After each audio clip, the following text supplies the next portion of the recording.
As folks know, there's been some conversation that John Fetterman is more and more like a Republican than he is a Democrat. So I went through his platform, and it's right here, folks. And the question that each one of you is going to answer is, which party does he does he fit your party? Does he belong? Does John Fetterman? Here's the question: does John Fetterman belong in your party? First, let's go through what he's talking about. First, I love this quote. He wrote a piece in the hey, nothing like having the logo all over my face. Let me get that logo off of there, because everybody needs to see my new haircut. So hold on one second. Let's remove that. Let's remove. Your logo has some hair. I just want to remove this thing. How do you remove this thing? You got it? Oh, thanks. Oh, it's gone. Okay, cool. I didn't notice. Okay. So there we go. So John Fetterman, bottom left, my party. Yeah, so he wrote this. This is wrote in an opinion piece for the Washington Post. My party cannot simply be the opposition of whatever President Trump says. The president could come out for ice cream and lazy Sundays, and my party would suddenly hate him. Awesome, awesome quote. He goes on to say that during the same Washington Post piece, that it wasn't that long ago that Democrats wanted to secure the border. I voted on an immigration bill in 24 to make sure an influx the size of Pittsburgh, population-wise, doesn't come through the border like it did under the previous Biden administration. I strongly believe that someone who comes here fully illegally and commits a violent crime should be deported, full stop. He also goes on to say, as far as closing the government, it wasn't too long ago when Democrats believed shutting our government down was wrong and putting Americans' livelihoods at risk.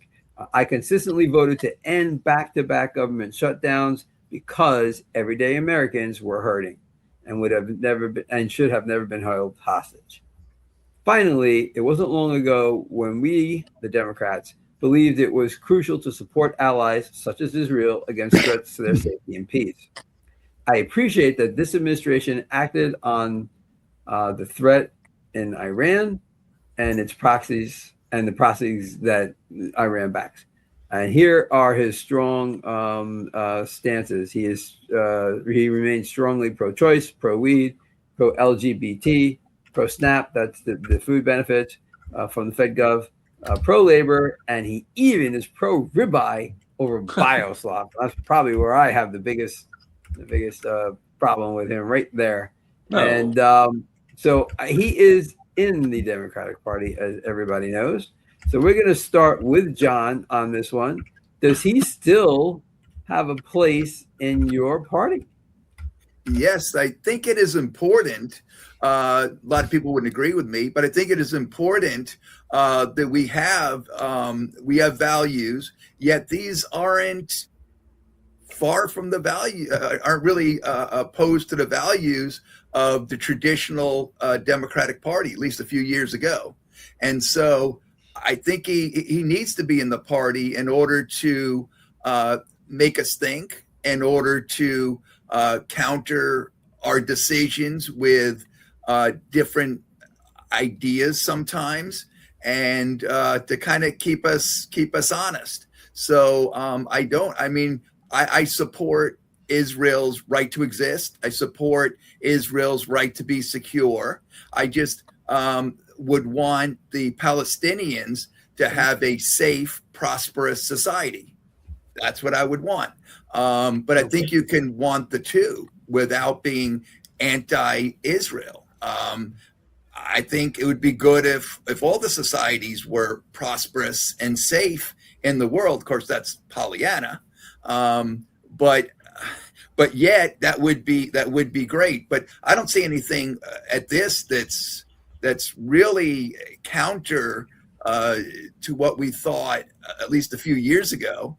And I think it's good that we have diversity of opinion, that some people are a lot more centrist than further left, and would be able to make us think as members of the party and counter us once in a while, because when you get into an echo chamber, whether you're Democrat, Republican, liberal, conservative, you might not really be making good policies. So I've seen it where an echo chamber isn't in the interest of democracy. So I think challenging, even a Democrat challenging what we think on some stuff, is a positive. I could be really out there with this, but I think it is a good thing for democracy. And as a Democrat, I think you have to care about democracy more than always just the interest of your party. I like that last line a lot. So you say yes, there's still a place for him, despite the fact that he even says, let me ask you this, do you agree with the comment along the bottom here, which was also in the Washington Post piece, that these once common views have become increasingly toxic in the Democratic Party? So do you believe that as a member of the Democratic Party, that his views are becoming toxic? I don't think so, because I think what the Democrats would want to do, and it's a democracy and we may not get it passed, is that sure, there are the laws to have us have a secure border, but we may have a difference with the Republicans in who is allowed to become a citizen and what the situations are. We would have a different opinion on that, and that's fine. And whoever wins out and has the votes after an election gets to implement the policies that they want. But one problem we have is that you do need a secure border as a country, and the law now states that these are the conditions you need to be a citizen, and you can pass laws to change immigration policy in the U.S. And it wasn't too long ago that even Marco Rubio had worked with Democrats, and there was a proposal for a different immigration policy than we have. But I think we would need to change the, if we want to have a different immigration policy, it has to be passed through Congress. And I think it would have a good discussion on it. Okay, Mike, I'm going to go to you on this one for number two. And as the second person to speak, and I think you could see there are some kind of Republican values there about the border and illegal committed crime should be sent out. I mean, I don't have to go through them. Everybody who watches the show and you and the whole panel knows what things are like could be conceived as like moderate Republican in the Republican Party. No. Is there a place for him? Okay, hold on. Is there a place for him in the party? No, absolutely not. Because he's progressive. He's a progressive. He is a progressive. He is a Democrat, and he is wrong 85%. He votes straight down the party line 85% of the time. I'm not going to hold that against him. Most politicians vote straight down party lines on a regular basis. I'm not going to hold that really against him.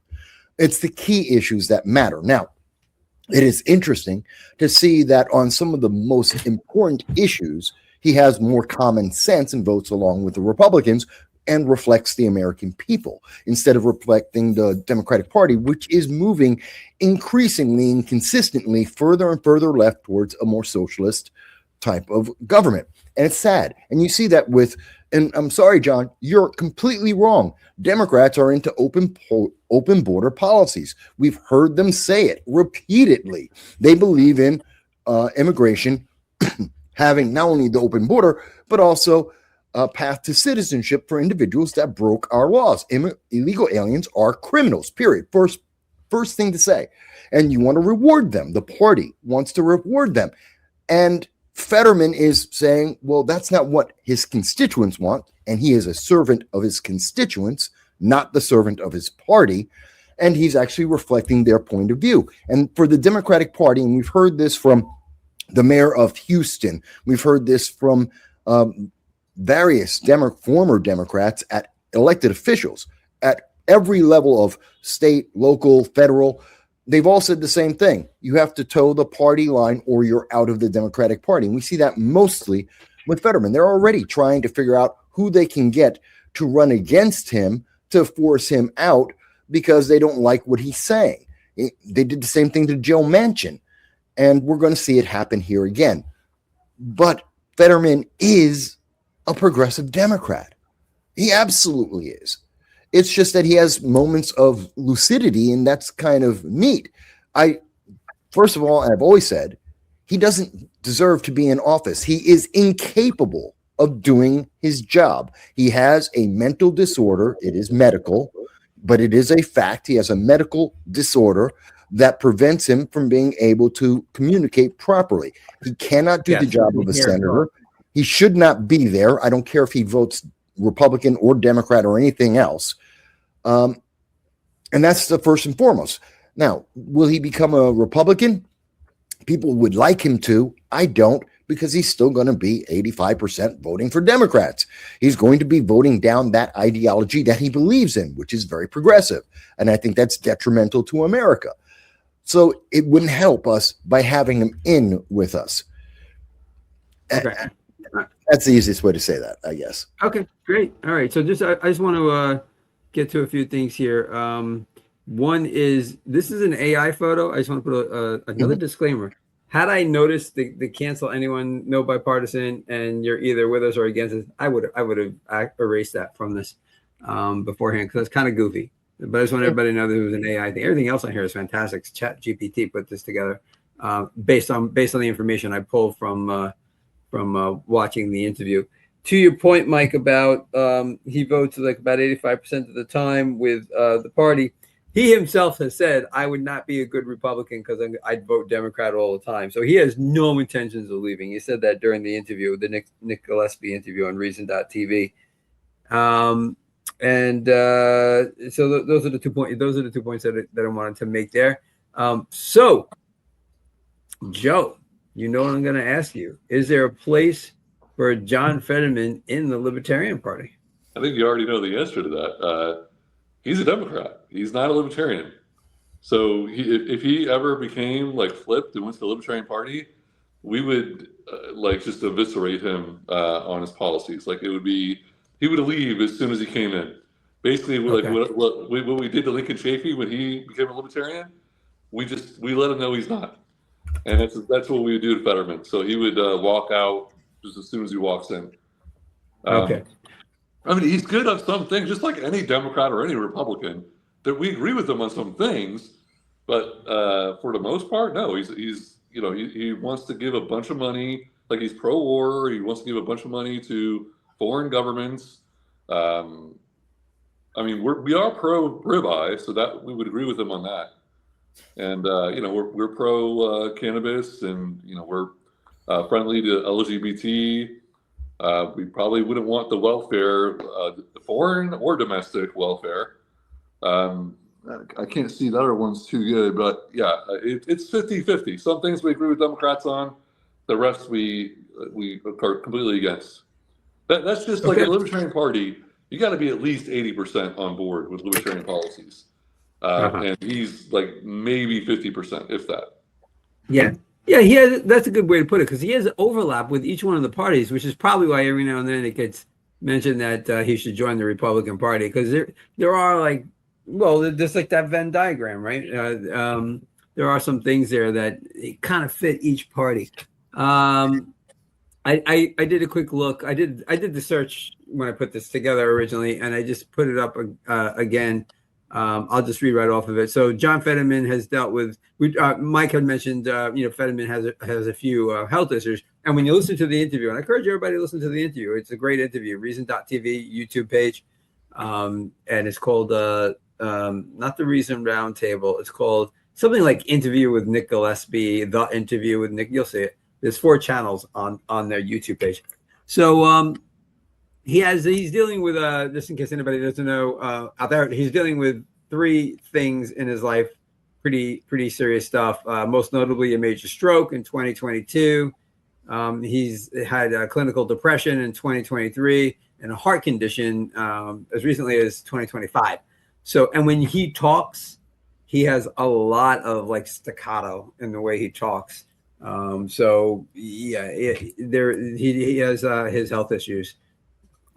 that he's going through. And so we'll leave that there. So, I did want to wrap up. So he's in the right place, according to you, according to the panel. He's in the right place. The only one who said yes is John. So he is where he should be. And of course, he believes that. And that's the most important thing, where he believes he should be spending his time when he's in DC.